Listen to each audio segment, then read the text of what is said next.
Hey guys! So today I'm going to be doing a follow-up video to last week's video, which was basically how I personally revised for my A-levels, geography, chemistry and biology, in case you're new here. And today I'm going to be talking about basically how I structured that revision. This video is going to be a little bit more like a timeline, so basically when I started revising, what I did and like things I used to help me work out how much time I should be spending on things, whether I'd written notes or not, that kind of thing. More of the like logistics of it all as opposed to the actual academics. I hope this video is useful for you. If you would like an actual top tips and tricks video like I'm going to do for each individual subject, then let me know, because basically this is going to be a video on like me personally, and they may not be the best things you can do. This is just what I personally did to get what I got. So if you want a video where I pull in information from like other people's revision techniques, things I've learned since, then I would be happy to do a top tricks and tips video. If you haven't subscribed already, feel free to do that. Thank you so much for 11,000 subscribers. Thank you. And I have also started, as of this video, putting in the description some links and some codes. I'm a student, so I've decided that for the apps and the codes and stuff that you can get like rewards for, I'm going to put them in my description. If you're feeling kind and you want to sign up to them anyway, then you have the option to use my code and to help me out. If you don't want to and you want to just like Google search it on your own and not use the link and not use the code, that is like so okay. It's just if you felt like helping me out, I'm going to put them below. So there's a 21 buttons link, which is basically an app where I post pictures of outfits and then like directly tag the product, so you can literally click on and buy it. That is a commission-based one, and if you download it with my link, that's also good for me. So if you feel like signing up to that app and following me on there, that'll be below. And then I have a couple of different codes and referral links as well. Up to you, but I thought I'd mention it. Okay, so let's get on with the video. So sorry the light has already changed so much. We're just gonna have to go with it. I'm gonna have to like be calm about it, and then you can be calm about it and it will be fine. But let us get on with it. Basically chronologically, I think that's the easiest way to start. Now obviously A-levels are 2-year courses and a lot of them have now changed. Nearly, I think all of them have this year. I did 2 new courses and geography was still split into year 1 and year 2. So I have some experience with both, but I'm pretty sure they're all 2-year now.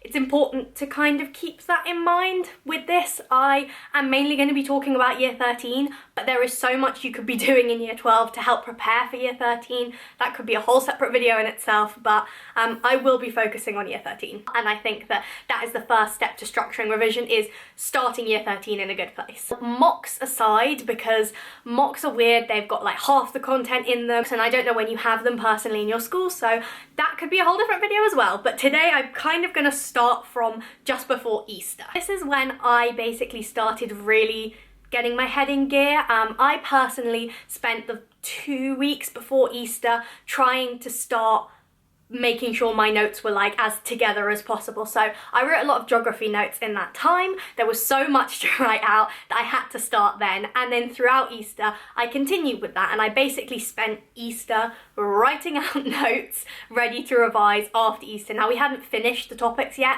but as much as I could. Now something I get asked a lot, because I've mentioned it a few times, is what does your spreadsheet look like? Let me explain. I used a spreadsheet to basically see what I'd written notes on and what I hadn't. I don't know why, it just made me feel official, and anything that helps you feel better about revising is a good thing. So I will put a picture on screen now, and basically this is my spreadsheet from a time last year. I basically decided to put a little red block when I hadn't done something, and then varying shades of grey, haha, until I had finished the notes completely, which was just a black box next to the name of the topic. That way I knew where I was, what I'd written out and what I hadn't. Now that's because I personally like to write notes and then like revise from those rather than the main information, and so that's what I did personally, and I spent my Easter basically filling out this spreadsheet. I did do and dabble in some past papers during that time as well, and some like practicey questions that we'd been set. I think, did we have to do like an essay over Easter for geography? Something like that, like practicey stuff. But I spent a lot of that time basically doing the spreadsheet, making sure all my notes were in order. That being said, I had helped myself a lot massively, especially in chemistry, by writing notes when I finished a topic. I started this in year 13 because year 12 didn't go so well in chemistry, so I basically sat down at the end of like a week that I'd finish the topic in, and I would do a bit of extra revision, which was writing those notes out. So not only was I revising as I went, but like I had the notes already done. As you can see, I had a little homework diary, and in my homework diary I would write my homework, and then here we go. So like I'd write my homework, at the bottom I've written chem revise, as in like a reminder to myself that I needed to do a little bit of extra chemistry as I was going. Now raining, by the way, so just to add to the like weather issues. I could have done this better, but basically doing tiny bits as you go will make your Easter and from then onwards so much less stressful. I know it's so annoying. Like honestly, I know how like irritating that advice is because you just don't want to do it, but I'm here to tell you what works, and that works.